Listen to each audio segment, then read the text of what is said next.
द्वारकानाथकडे खूप लँड होती. द्वारकानाथ यांच्याकडे खूप लँड होती. त्याने ती सुरेंद्रनाथाच्या एका इंडियन माणसाला दिली. हे पाहून आपले दादा थेट ईस्ट इंडियात गेले. आणि आनंदात मद्रासच्या महाजनांना भेटले. मग द्वारकानाथ यांच्याकडे खूप लँड होती म्हणजे द्वारकानाथ टॅगोर यांनी लँड होल्डर्स असोसिएशन स्थापन केली.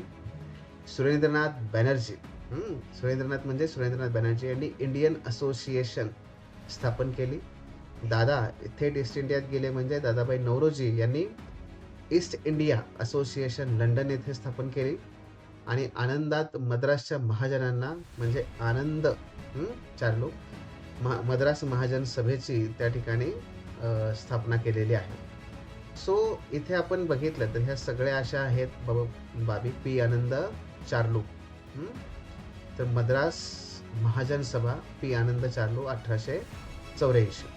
सो आपण काही महत्त्वाच्या राष्ट्रीय सभेच्या स्थापनेपूर्वीच्या संस्था ह्या एका स्टोरीच्या माध्यमातून लक्षात ठेवू शकता. कसे होते? द्वारकानाथकडे खूप लँड होती. त्याने ती सुरेंद्रनाथांच्या एका इंडियन माणसाला दिली. हे पाहून दादा थेट ईस्ट इंडियात गेले आणि आनंदात मद्रासच्या महाजनांना भेटले. असं आपल्याला ते लक्षात ठेवता येऊ शकतं.